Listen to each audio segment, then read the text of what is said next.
नमस्कार दोस्तों। आज के इस वीडियो में हम संसाधन भूगोल के अंतर्गत मृदा संसाधन को देखेंगे दोस्तों, जिसमें हम मृदा के बारे में बात करेंगे कि मृदा क्या होती है एवं संसाधन के परिभाषाओं के बारे में बताएंगे दोस्तों, तथा मृदा संसाधन क्या होता है एवं मृदा के द्वारा हमारी आवश्यकताओं की पूर्ति किस प्रकार होती है।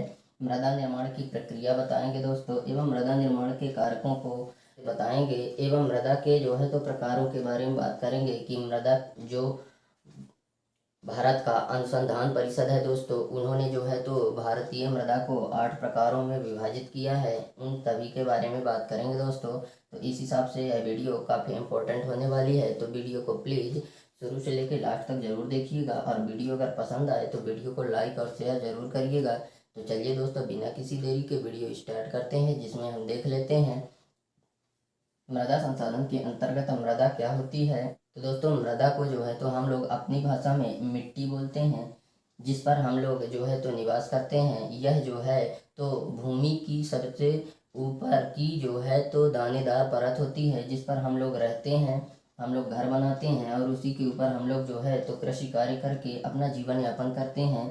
ठीक है, वही जो है तो मृदा होती है। और अगर हम संसाधन के बारे में बात करें तो मतलब वह चीज़, कोई एक वस्तु होती है दोस्तों।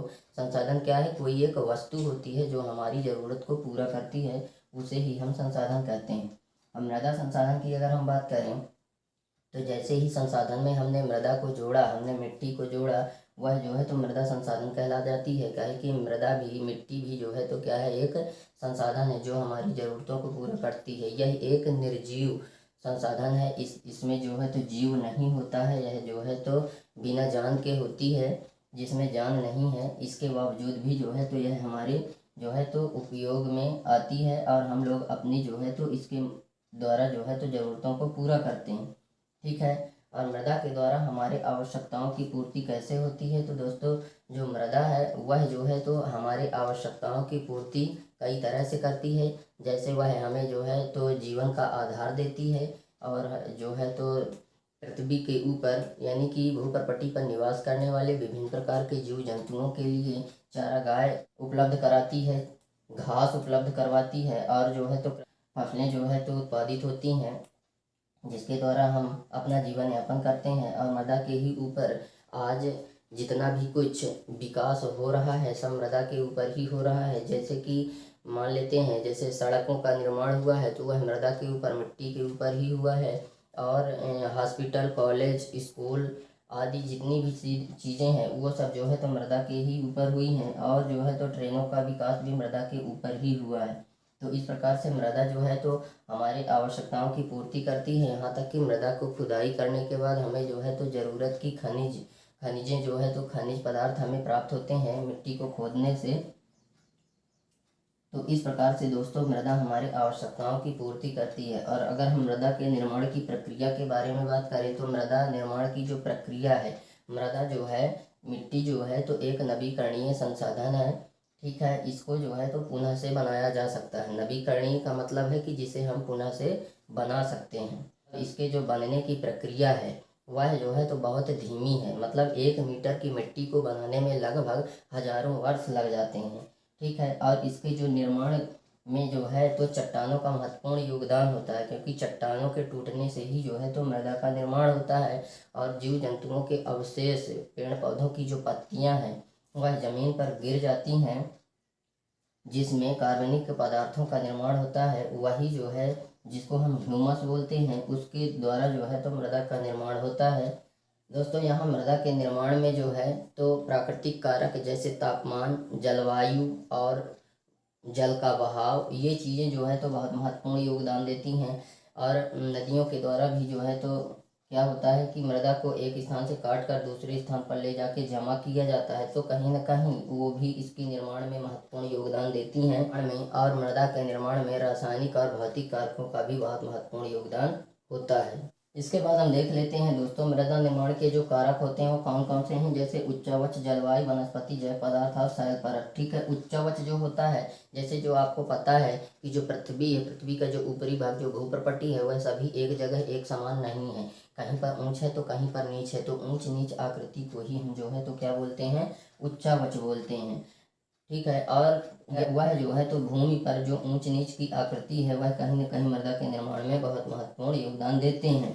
जलवायु भी, जैसे अपने मध्य प्रदेश की जलवायु देखें और जम्मू कश्मीर की जलवायु देखें तो वहाँ की और यहाँ की जलवायु में, राजस्थान की जलवायु में काफ़ी अंतर देखने को मिलेगा। जैसे राजस्थान में जो है तो जो तापमान है उसमें तापमान में काफ़ी अंतर पाया जाता है।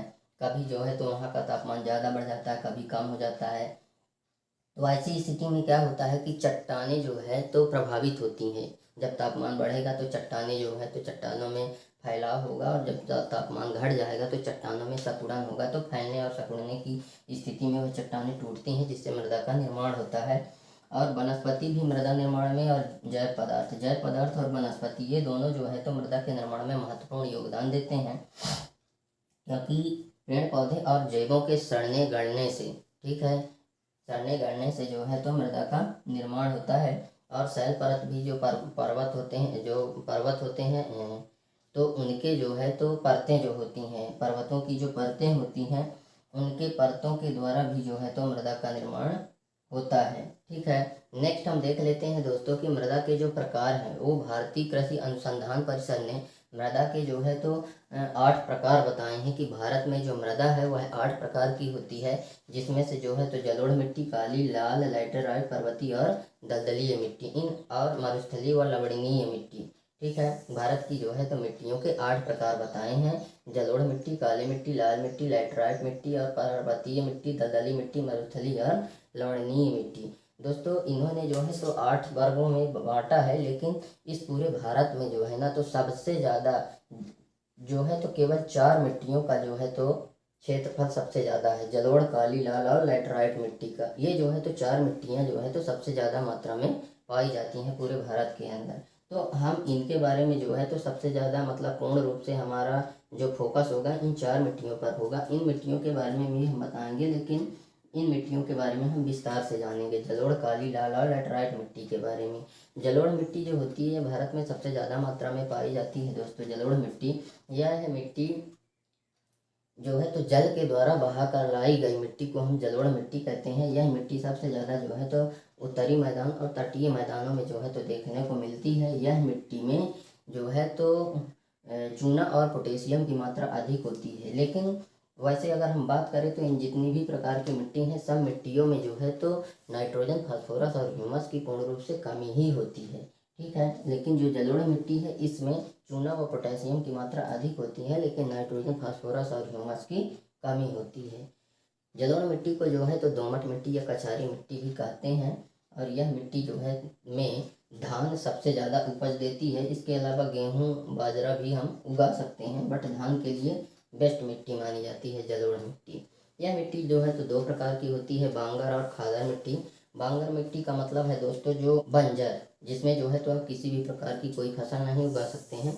लेकिन कभी कभी क्या होता है कि जैसे खादर प्रदेश की अगर हम बात करें तो पर्वतीय क्षेत्र से जो नदियां आती हैं तो वो खादर प्रदेश में क्या करती हैं कि अपने द्वारा बहा के लाई गई मिट्टियों को जमा कर देती हैं।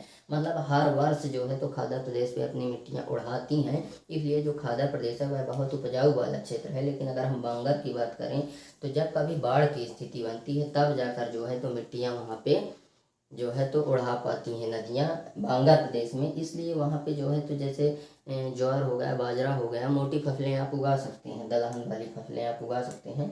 उसके अलावा नहीं उगा पाते हैं, काहे कि जो बांगर प्रदेश है, बांगर वाली जो मिट्टी है जिसे हम पुरानी जलोढ़ मिट्टी कहते हैं, वह जो है तो पूर्ण रूप से बंजर होती है। उसमें किसी भी प्रकार की फसलें प्रमुख रूप से नहीं उगाई जा सकती। लेकिन जो नई जलोढ़ मिट्टी है जिसको हम खादर मिट्टी बोलते हैं तो वह जो है तो उपजाऊ होती है। उसमें हम सभी प्रकार की फसलें उगा सकते हैं, इसलिए क्योंकि वहाँ हर वर्ष नदियों के द्वारा नई नई मिट्टियों की परत चढ़ाई जाती है, इसीलिए वह उपजाऊ होती है।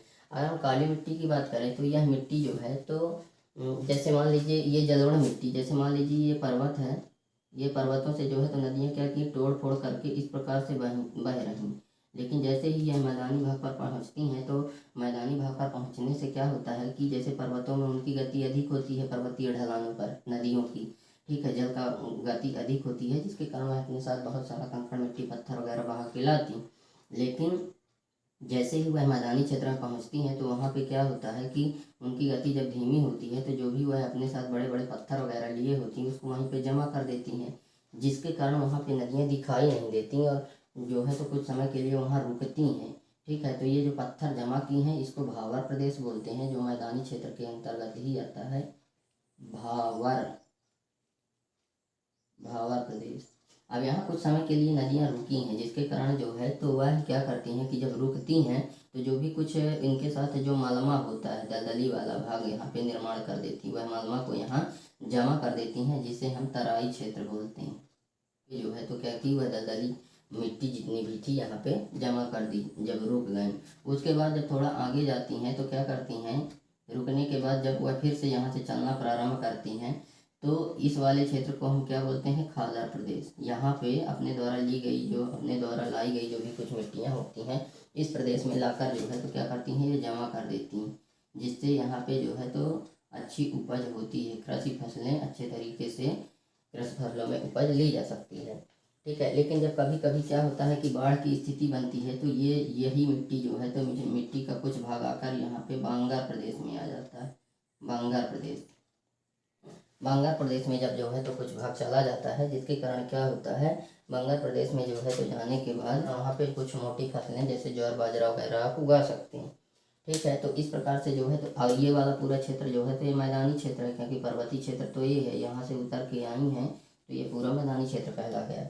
तो इस प्रकार से जलोढ़ मिट्टी हमने देख ली कि यह जो है तो दो प्रकार की होती है, बांगर और खादर। अगर हम काली मिट्टी की बात करें दोस्तों तो काली मिट्टी क्या होती है कि ज्वालामुखी की विस्फोट से जो है तो जो पृथ्वी के मेंटल परत से जो मैग्मा बाहर निकल के आता है और ठंडा होकर लावा का रूप ले लेता है, उसी को हम क्या कहते हैं, बेसाल्ट चट्टान कहते हैं। तो दोस्तों बेसाल्ट चट्टानों के जो है तो टूटने से ही जो है तो क्या होता है, इस मिट्टी का निर्माण होता है। यह मिट्टी जो है तो यह मिट्टी कहाँ पाई जाती है, यह मिट्टी मध्य प्रदेश, महाराष्ट्र, कर्नाटक में जो है तो सबसे ज़्यादा देखने को आपको मिल सकती है। इसे जो है तो जुते हुए खेत की मिट्टी भी कहते हैं। यह मिट्टी में पानी सोखने की क्षमता अधिक होती है।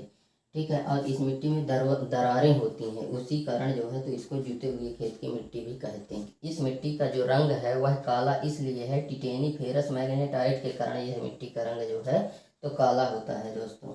ठीक, हम लाल मिट्टी की बात करें तो जिन स्थानों पर वर्षा की मात्रा बहुत कम होती है उन स्थानों पर यह मिट्टी पाई जाती है। यह मिट्टी का जो रंग लाल है दोस्तों, उसका प्रमुख कारण है फेरिक ऑक्साइड। फेरिक ऑक्साइड के कारण ही लाल मिट्टी का रंग लाल होता है। और यह लाल मिट्टी पर जैसे ही पानी पड़ता है दोस्तों तो यह लाल मिट्टी जो है तो पीली हो जाती है। दोस्तों लाल मिट्टी में जो है तो लोहा व ऑक्साइड की मात्रा अधिक होती है। अब बाकी जो है तो नाइट्रोजन और फास्फोरस और ह्यूमस की मात्रा तो इसमें कम ही होती है, लेकिन लोहा व ऑक्साइड की मात्रा अधिक होती है। यह मिट्टी जो है तो तमिलनाडु, आंध्र प्रदेश, नागालैंड में सबसे ज़्यादा देखने को मिलती है दोस्तों। लाल मिट्टी तमिलनाडु, आंध्र प्रदेश और नागालैंड में सबसे ज़्यादा देखने को मिलती है। उसके बाद अगर हम बात करें लैटेराइट मिट्टी की दोस्तों, तो लैटेराइट मिट्टी जहाँ पे जो है तो अत्यधिक बारिश होती है और अत्यधिक जो है तो गर्मी पड़ती है, दोनों चीज़, जहाँ पे अत्यधिक बारिश होती है और अत्यधिक गर्मी पड़ती है उन स्थानों पर जो है तो यह लैटेराइट मिट्टी पाई जाती है। इसमें जो है तो लौह ऑक्साइड और एल्यूमिनियम की मात्रा सबसे अधिक होती है दोस्तों लैटेराइट मिट्टी में। लैटेराइट मिट्टी को दोस्तों जो है तो मखराली मिट्टी भी कहा जाता है।